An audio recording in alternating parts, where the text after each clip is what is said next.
For 22 of the 30 years I was in the industry, I always had an accounting job in the day and I was a stripper at night.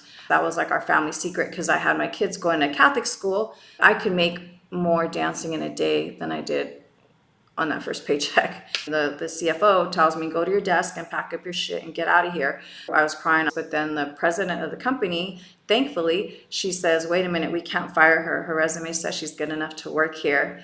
One day when I make money, I'm gonna come to these clubs and I'm gonna tip every single dancer that goes on stage.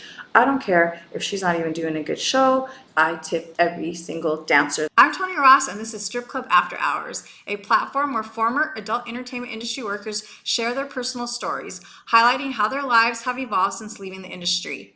Through honest, raw, and insightful conversations, we aim to break stigmas, inspire personal growth, and provide valuable perspectives on life beyond the strip club. And for our first guest, I'll go first. So this is how people know me now. I'm Tony Ross, I'm 53 years old. I am a mother of 5 kids, 4 grandkids. I do accounting consulting work, and I'm a marathon runner who runs marathons all over the world. But I obviously wasn't always like this. I started working in the industry when I was 18 and I left just before COVID when I was 48. So I was in the industry for 30 years. I started off as a hostess dancer, then became a bikini bartender, and then became a topless dancer, nude dancer, went back to bartending, waitressing. I did a lot of things in the industry. And when I first started, I was already going to college. I had a full tuition scholarship for college for 4 years for accounting. And I was in the industry, and somewhere along the line, I dropped out of college because I felt like the money I was making at the time as a bikini dancer was so much money that I didn't need to go to college. I was still in my 20s, and there was this dancer. She was in her 30s and she didn't have a car, so she always needed a ride home. So I'd give her one, and I remember she would always make, for some reason, it was always $9 a day, and she would tell the manager that she didn't have enough money to pay out the club, which I think probably at that time was maybe $10 or $15 because she had only made $9. When I would take her home, she would have me stop at Jack in the Box on the way, and she would get a cheeseburger, 2 large Cokes, whatever it was, $9 worth of food from Jack in the Box. And that was all her and her boyfriend would eat until she went to work the next day. And that went on for, I would have to say, a couple of months, several months. And in the meantime, remember I had dropped out of college, I would always pass in Long Beach another campus that had the sign of where I was going to school. Eventually, I remember saying, I don't want to be a dancer in her 30s making only $9. So that's how I went back to school for accounting, which was in 1995. And I ended up getting my degree in accounting. And my first accounting job was for an engineering firm, but they subcontracted with the state of California. So I guess at that time, I'm not sure if it's still that way, but if you worked for the state, you only got paid once a month. So you worked from the first to the end of the month, and you got paid on the 5th of the month. I had 4 kids when I graduated college. I had my first kid when I was 16, second kid when I was 18, but I was pregnant there when I was 17. I had my 3rd kid, my second son, a day before I turned 21, and then I had my daughter when I was like 23. So I didn't want to quit dancing at that time. And now at this time, I was dancing nude, and I was so used to making money every day that I felt I couldn't wait a month to get a paycheck. So I said, I'll just continue dancing until I get that first paycheck, and then I'll quit. But then I got that first paycheck, and that first paycheck, I could make more dancing in a day than I did on that first paycheck. I continued to dance, and obviously I continued to dance until I was 48 years old. So for 22 of the 30 years I was in the industry, I always had an accounting job in the day and I was a stripper at night. That was our family secret because I had my kids going to Catholic school. I didn't want my kids to get kicked out of Catholic school, so we just never told anybody. And everyone just assumed the success was from the accounting career. And my 3rd husband, he was an accountant as well. We always had nice houses. We went on vacations. For some reason, I felt like I was poor, but I guess I was probably poor in comparison to some other people that I was comparing myself to. But I was able to provide my kids the clothes they needed later on when they got older, cars, cell phones, all that stuff. But yeah, I maintained that. So imagine that crazy schedule, right? They have flexible schedules now, but back then for accounting, you had to go into the office at 8 a.m. and you couldn't leave until 5 p.m. So it was stressful. I'd have to get up early to get all the kids ready for school, and they're different ages. So at some points, one was going to all boys Catholic high school, one's going to an all girls Catholic high school. The two middle kids were going to another elementary Catholic school, and then my baby was going to a daycare. So I had to get all these kids dropped off to their various areas. When I was married, my husband would help take half of the kids somewhere, and then I'd work 8 to 5. At 5 o'clock, I'd have to race out of work and battle traffic, because back then you had to get your kids by 6:30 or something like that, and then they penalized you for picking them up late by the minute. And then I would somehow get home, feed the kids dinner, and then I would start working at the strip club at 7 o'clock, and I would work from 7 p.m. to 2 a.m. And then again, go home, I don't even know how I did it. I would get a couple hours of sleep, and then I would start again the next day, go to my accounting job at 8.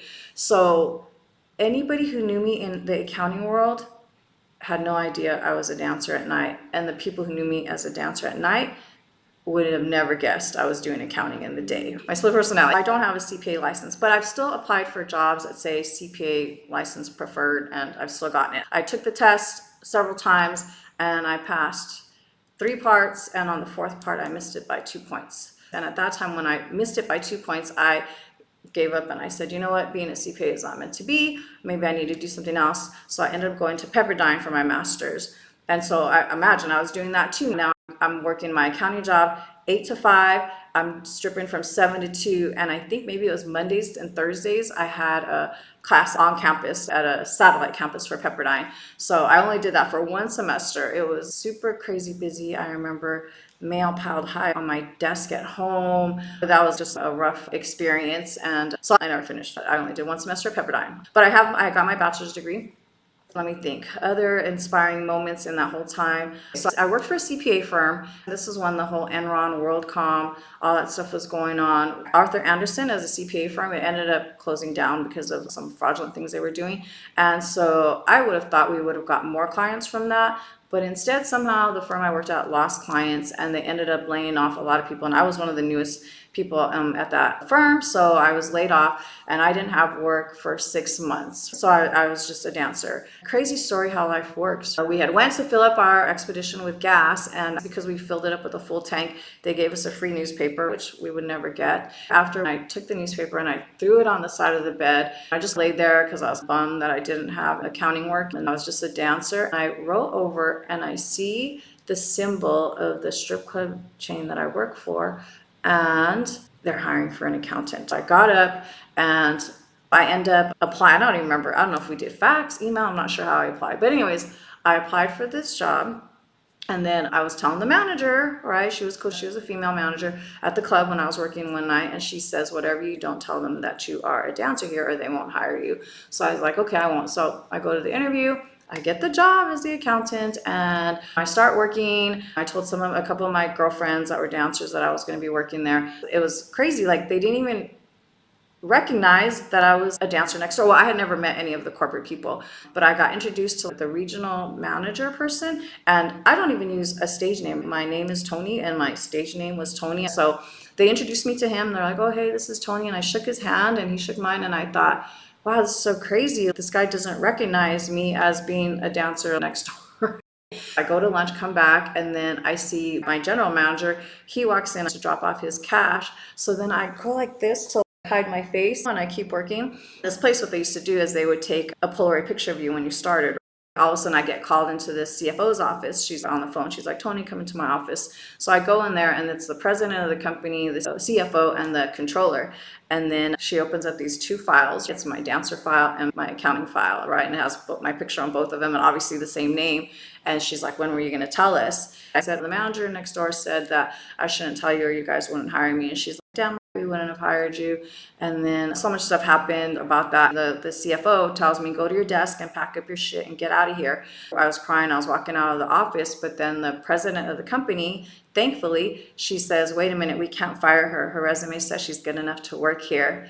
So I ended up staying there a lot of stuff happened. The CFO ended up getting fired. I ended up getting promoted to accounting manager.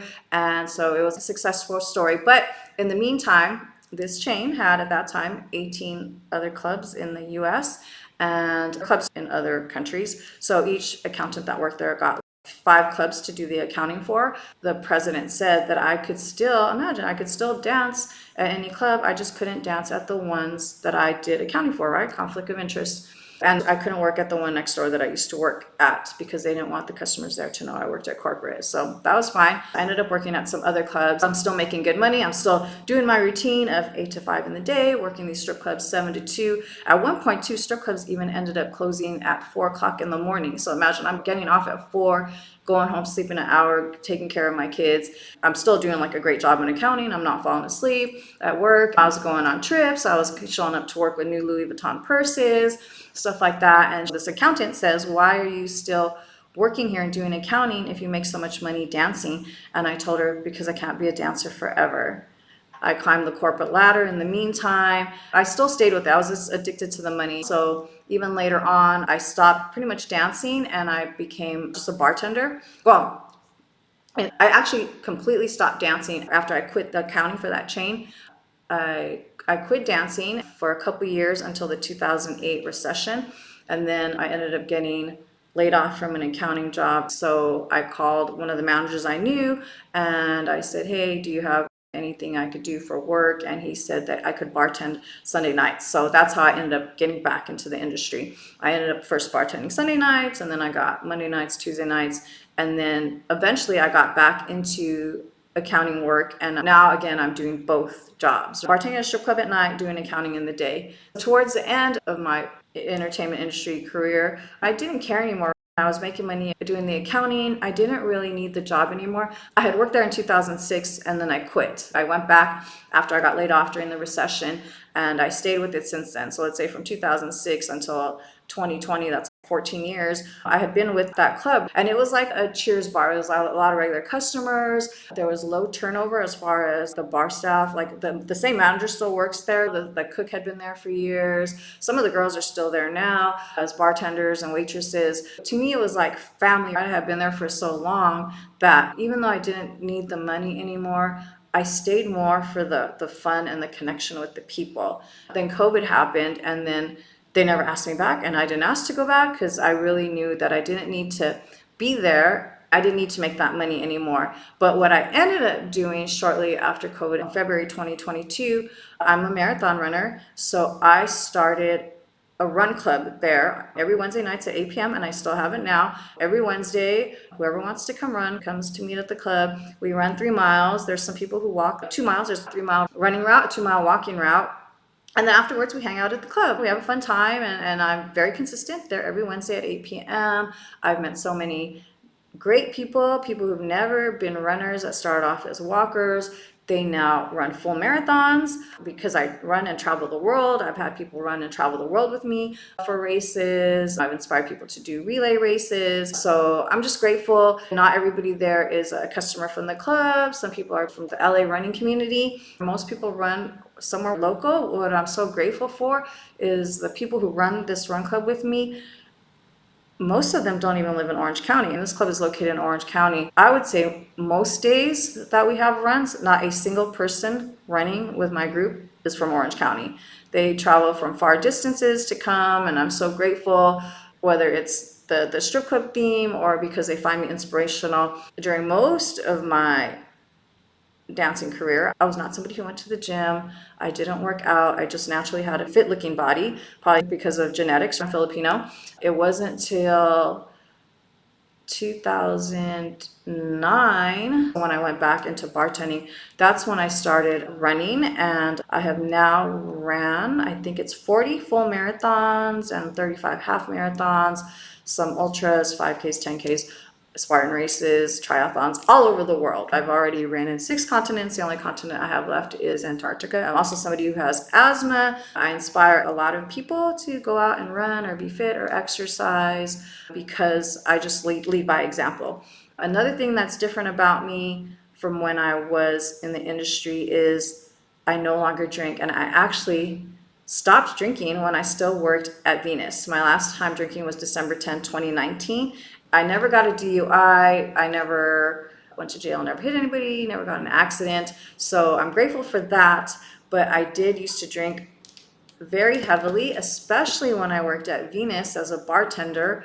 I almost felt like drinking was encouraged there. If a customer offered me a drink, I would automatically say, hey, will you buy the other bartender a drink? Will you buy the manager a drink? But that's how we always did it to increase our sales. And I do remember at one point in time saying, man, I am pretty much selling my kidneys for money. I knew that it wasn't good to be doing that. So it was a random spontaneous day that I decided to stop drinking. That's another story that I can get into later. So that's pretty much a quick little evolution of me going from stripper to accountant, although there was a 22-year overlap in that. Now in the accounting world, I just do consulting work. I have my resumes out there with different firms. Other people I worked with remember me and refer me to a company for consulting work. So I'm grateful that I'm at that point in my life currently where I don't really seek work. It just comes to me. People call me, hey, Tony, there's this company that needs help. Their director of finance quit. They don't know what she did. Can you come in and figure it out and hire and train staff and build a department?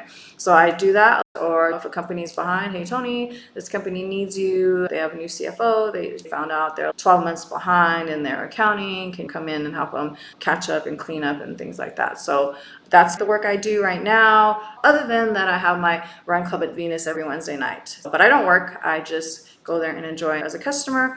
Oh, so this is another thing I wanted to add. The reason why I also picked a strip club to have my run club at is a different purpose. It's also to give back. I still frequent strip clubs other than the one that I bartended at. And I know a lot of people would probably think, why does a 53-year-old female go to these female strip clubs? It probably would even seem creepy, but I have a purpose.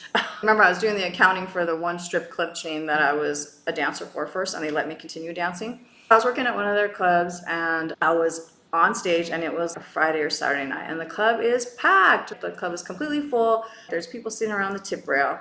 And I'm just going to add, if you sit at a tip rail, strip club etiquette is you should tip at least $1 for every dancer that comes up there. Don't sit at the tip rail and don't tip.